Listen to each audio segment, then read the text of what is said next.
Okay, so we've got this financial literacy course you're building, right? 15 lessons. Whoa. You're really going all in on this. That's pretty comprehensive, yeah. I love the ambition.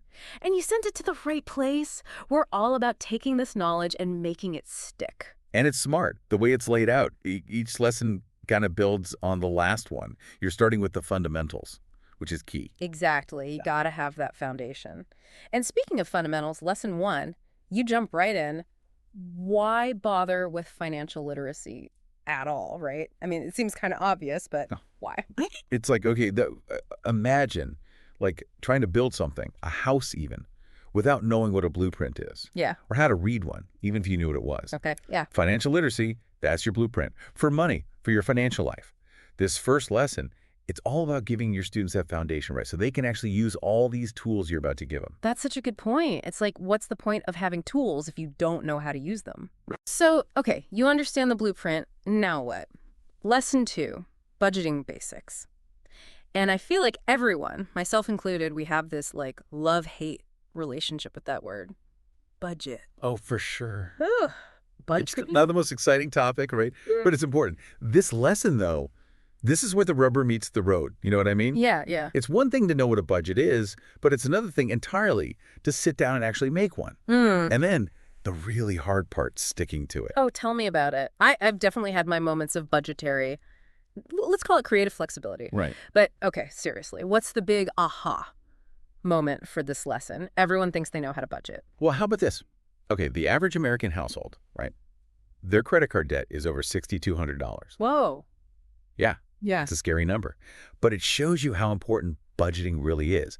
Yeah. Lesson 2, it's not just about like tracking where your money goes. It's about understanding your relationship with money. You know, making choices on purpose, being intentional. Yeah. And this is where like you could introduce that 50-30-20 rule maybe. 50-30-20. Okay, that's catchy. What's that about? So it's just a guideline, right? For your money, for your income. Yeah. 50% to needs, 30% to want things you want but don't need, and then 20% to savings and to paying off debt. Okay, that makes sense. Imagine if everyone followed that, how different that credit card debt statistic would look. Right, right.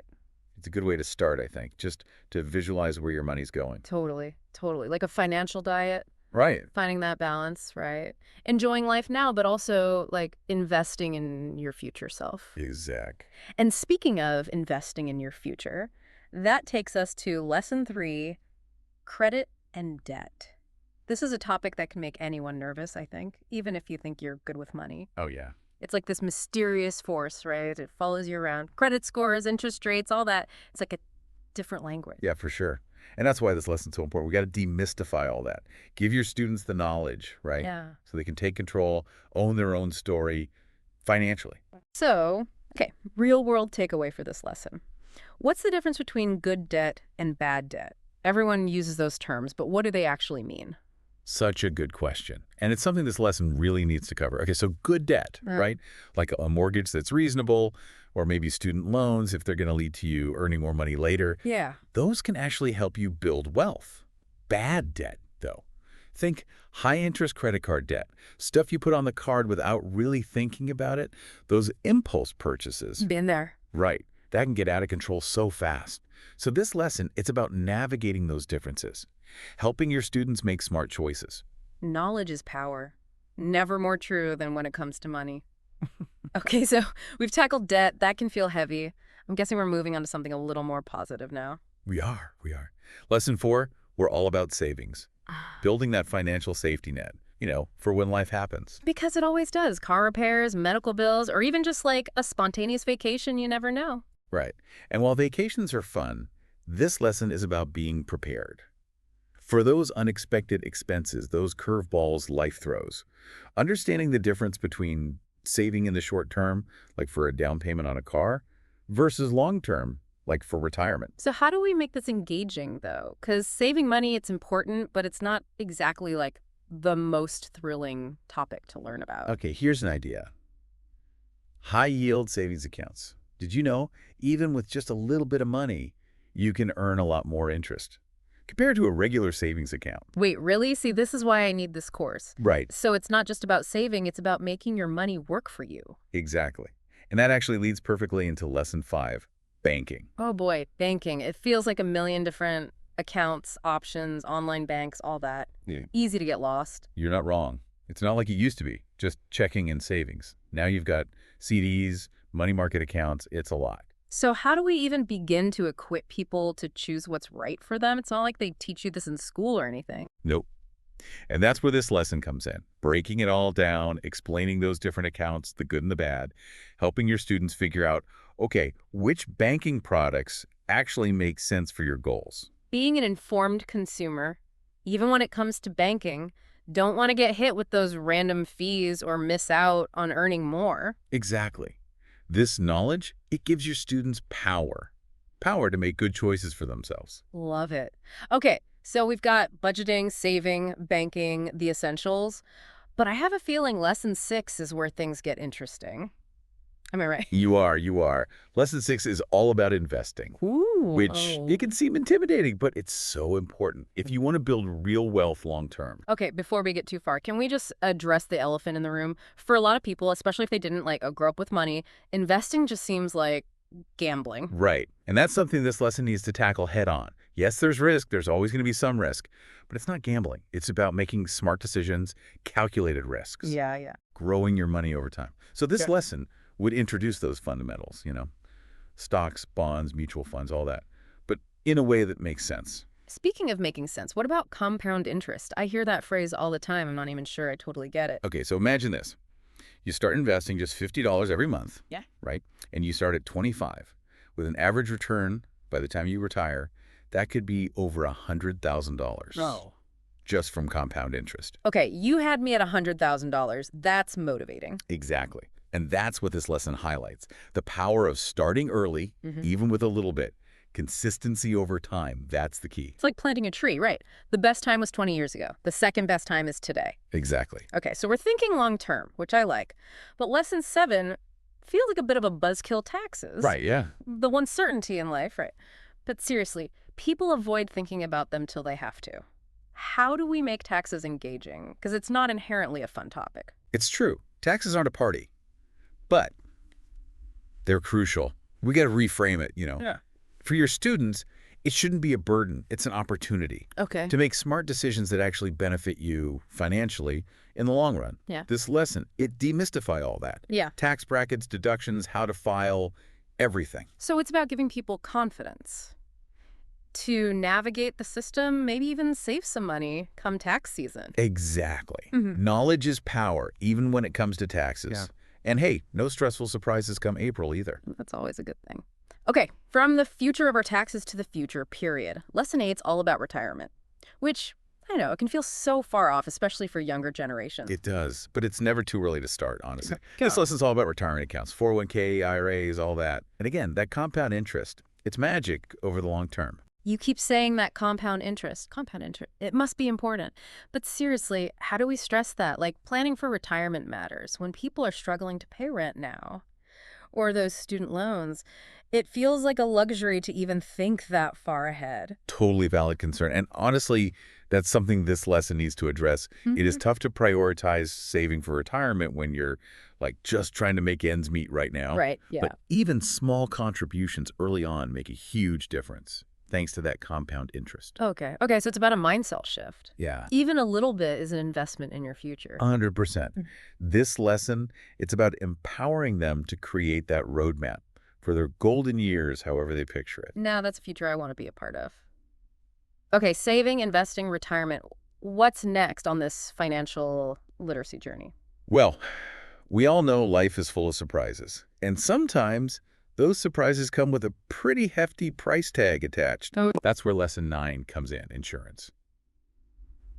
Yeah, and sometimes those surprises are good. Like lesson 10, we're talking about buying a home. Ah, yes, the great debate. Right, rent or buy. Everyone's got an opinion, but are they actually doing the math? Right, it's a huge decision. Financially, I mean. This lesson, it's about giving your students the tools so they can move past just gut feelings and actually understand the numbers. Totally. So what's the biggest aha moment for this lesson? What do people just not get about buying a house? Everyone focuses on that down payment. Yeah. But there's so much more to it than that. It's about the mortgage itself, Yeah. how those work, interest rates, how long you're going to be paying, closing costs. It's like those hidden fees, When you book a flight online, you're like, wait, it's way more than I thought. Exactly. So this lesson, it demystifies all that, helps Mhm. students figure out, is home ownership even right for me, for my goals, for how much risk I'm willing to take? Yeah, it's not just can I make the monthly payment, but like, can I actually afford all the other stuff that comes with owning a place? Exactly. It's got to fit into your whole financial picture. Makes sense. Okay, so lesson 10, that's like the traditional homeownership route. But lesson 11, it feels like it acknowledges that the workforce is changing, right? Freelancing, starting businesses, all that. Huge, yeah. The gig economy, it's only growing, which means more people are in charge of their own financial ship, so to speak. So true. So what are like the biggest things freelancers, self-employed folks, what are they dealing with? That's different from someone with a regular 9 to 5. Well, first off, no steady paycheck. Right. Income's all over the place, which makes it hard to budget, Yeah. hard to plan. That makes total sense. If you don't know how much is coming in, how are you supposed to budget, right? Exactly. So lesson 11, you would give them strategies for managing that irregular income. Yeah. Realistic budgeting, building a bigger emergency fund, things like that. That safety net's even more important when your income's unpredictable like that. For sure. And of course, we've got to talk taxes. Oh, right. Taxes. When you're self-employed, that's a whole other thing. It can be. So this lesson, it would break down self-employment taxes specifically. Estimated taxes, what those are, all the deductions you can take. So again, equipping them with the knowledge, right, to do it right, Yeah. and maybe even save some money. Exactly. And speaking of saving, lesson 11 would also cover retirement for freelancers. Right. Which, I know we've said it, but it can feel so far off. It does. But it matters even if you're not on that traditional career path. Absolutely. So this lesson, all about retirement plans just for the self-employed. Solo 401ks, SEP IRAs, all that good stuff. Giving them the power to plan for their future, whatever that looks like for them. Love that. Okay, lesson 12 feels like a little bit of a curveball. Business structures. It might seem like a jump, yeah. But understanding like the legal side, the financial side of different ways to structure a business, even for just individuals, not just huge companies. Okay, now I'm intrigued. Why does it matter so much? The difference between like a sole proprietorship versus an LLC, all that. Here's the thing. Imagine you're a freelancer Right. and you get sued by a client. Oh, no. If you're a sole proprietorship, your personal stuff, your house, your savings, it's all on the line. But an LLC, that protects you. Whoa, I did not know that. Right. So this lesson breaks it all down. Each structure, the good, the bad, liability, taxes, all that. It's about giving them the knowledge to make good choices, protect themselves financially, whether they're running a whole business or just living their life. It's all connected. Okay, we've covered a lot of like practical stuff, real world stuff. What else is on this financial literacy syllabus? So we've talked a lot about building wealth, planning for the future. Yeah. But we also got to think about what happens after we're gone, right? That's where lesson 13 comes in, estate planning. Estate planning. See, now that feels like something people put off till they're like way older. It's true. It's not exactly the most fun topic to think about, but it's important. No matter how old you are, how much money you do or don't have. This lesson, it's about giving your students the tools so they can protect your legacy. Make sure their wishes are actually followed. What's the aha here? What do people not realize about estate planning? A lot of people think it's just about, like, where does your money go after you die? But it's so much more than that. It's also about what happens if something happens to you where you can't make decisions for yourself anymore, like an illness, an accident, who knows? Oh, wow. I never even thought about it like that. So it's not just about writing a will. Nope. This lesson would cover all the tools. Wills, trusts, power of attorney, healthcare directives, all that. It's like peace of mind, knowing you've got a plan, no matter what. Exactly. Taking care of the people you love, making sure your wishes are respected. That's powerful. Okay, lesson 14. This one feels like we zoom out a little. From our own personal finances to, like, the whole system, right? Exactly. Because personal finance doesn't exist in a bubble. There's a lot that influences it. The whole world economy, government policies, all of it. Okay, but how do you make that matter to someone who's just trying to, like, budget their own life? Why should they care about the big, scary financial system? Because understanding that big system, even just a little, it gives you power to make better decisions for yourself. Take inflation, for example. Ooh, inflation's a hot topic these days. Pun intended. But, like, how does that actually affect me? So basically inflation, it's like your money becomes worth less over time, prices go up, but your money buys the same amount so you can get less stuff. Right, right. It's like trying to run up an escalator that's going down. You're putting in the effort, but you're not getting anywhere. Perfect analogy. So this lesson, it would break down all those big complex ideas. Inflation, interest rates, what the heck the central bank even does, all that, but in a way that makes sense for normal people. So you're making those connections, right? From big picture stuff to how it actually hits your pocketbook. Exactly. Showing your students that they're not just like along for the ride, that they can understand it, maybe even get a little ahead of it. Love it. Okay, final lesson. The grand finale of financial literacy. What's the big takeaway you're leaving them with?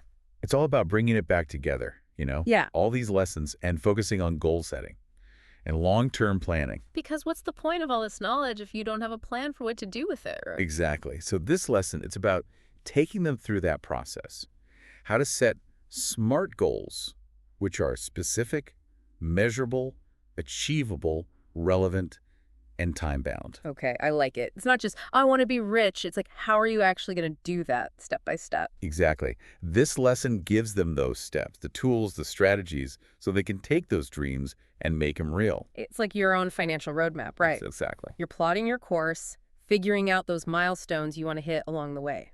Yeah, it's about taking those big goals, the ones that seem kind of impossible sometimes, and breaking them down into smaller steps. Manageable steps. Love that. This whole course, this has been amazing. We've covered so much ground, budgeting, the whole financial system. Right. It's a lot. I feel like I learned a ton just talking through it with you. Me too, honestly. Mm-hmm. It's good to revisit these things. It really is. And it just shows you all these pieces, they fit together. Oh, yeah, totally. That's what makes this 15-lesson course so cool. It's not just bits and pieces. It's like that whole picture of personal finance. And that's Yeah. powerful. It is. It gives people the power to actually do something, to take control, build the life they want. Instead of feeling like they're at the mercy of their money. Exactly. So to everyone listening who's about to start this journey of their own with this course and everything, get ready. Yeah, get excited. Because financial literacy, it's about way more than just like dollars and cents. Way more. It's freedom. It's security. It's the power to make your life what you want it to be. Absolutely. And on that note, I think we'll wrap up this deep dive. It's been real.